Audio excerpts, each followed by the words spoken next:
Work from home और online classes ने telecom devices और कंप्यूटर हार्डवेयर्स को चाइना से इंपोर्ट में बढ़ावा दिया है, जबकि ओर्स, आयरन एंड स्टील और ऑर्गेनिक केमिकल्स इंडिया के टॉप एक्सपोर्टर्स रहे हैं।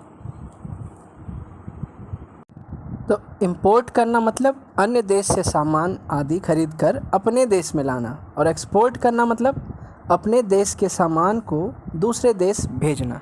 अच्छा, 2019-20 के डेटा के अनुसार इंडिया चाइना के बीच इंपोर्ट्स जो थे वो स्थिर थे, मतलब नॉर्मल थे, उसमें कोई दिक्कत नहीं थी, जबकि एक्सपोर्ट्स हमारे देश से ज़्यादा हुए थे। इससे हुआ ये कि इंडिया यूएस के बीच जो ट्रेड हो रहे थे वो घट गए और चीन भारत बड़े व्यापार भागीदार के रूप में उभर गया। वैसे 2020-21 में इंडिया ने चाइना से $65.21 बिलियन का इंपोर्ट किया है। ये डेटा पिछले साल के कंपैरिजन में $65.26 बिलियन था, जबकि इंडिया चाइना का एक्सपोर्ट्स पिछले साल से 27.5% बढ़ के $21.19 बिलियन हो गया है। जैसे हम किसी दुकान से कुछ सामान खरीदते हैं तो दुकानदार हमें एक बिल प्रोवाइड करता है कि हमारा कितना पैसा हुआ, वो हम उनको जोड़ के दे देते हैं। उसी तरह से इंडिया का जो चाइना से इंपोर्ट हुआ है सामान, उस बिल को इंपोर्ट बिल कहते हैं, जो 2020-21 में $393.6 बिलियन है। पिछले साल के कंपैरिजन में 17.1% कम है, और जो एक्सपोर्ट बिल है वो 7.2% गिरकर $290.81 बिलियन आया है। तो ये सब को जब हम टोटल करेंगे ना कि कितना इंपोर्ट हुआ कितना एक्सपोर्ट हुआ, जो टोटल परसेंटेज कैलकुलेशन अगर हम निकालेंगे तो इंडिया के इंपोर्ट बिल में चाइना का हिस्सा एक साल पहले लगभग 13.7% था, जो अब बढ़ के 16.6% हो गया है, और एक्सपोर्ट में जो हिस्सेदारी थी वो 5.3% से बढ़ के 7.3% हो गई है। यही जब हम 2-3 साल अगर हम पीछे जाएंगे, 2017-18 की बात कर रहे हैं, उस टाइम इंडिया चाइना से काफ़ी ज़्यादा इंपोर्ट करता था, जिसमें mobile phones, populated printed circuit boards वगैरह शामिल थे।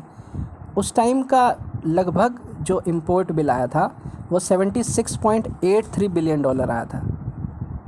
जब इतना बिल आया था 2017-18 में $76.83 बिलियन, तो इस चीज़ को देखते हुए यूनियन गवर्नमेंट ने लोकल मैन्युफैक्चरर्स को कुछ इंसेंटिव्स देते हुए पार्ट्स एंड असेंबली को इंडिया में मैन्युफैक्चर करने का बड़ा ऑर्डर दिया था, जिससे इंपोर्ट बिल में $15.59 बिलियन का अमाउंट घट के $6.49 बिलियन हो गया था। 2020-21 में कंप्यूटर हार्डवेयर पार्ट्स इंपोर्ट में 26.5% इंक्रीज़ हुए, जो नेट इंपोर्ट अमाउंट लगभग $5.3 बिलियन होता है, जबकि इलेक्ट्रॉनिक्स एंड पार्ट्स का ग्रोथ 6.7% रहा है, जिसका इंपोर्ट वैल्यू $238 बिलियन है।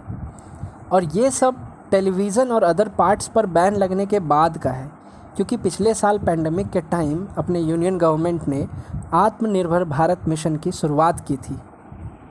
और इन सब में मज़े की बात यह है कि चाइना टेलीविज़न पार्ट्स में लार्जेस्ट एक्सपोर्टर है ही नहीं अब, क्योंकि वियतनाम मार्केट में छा रहा है। चाइना वियतनाम का कंपैरिजन है ही नहीं अभी की सिनेरियो में।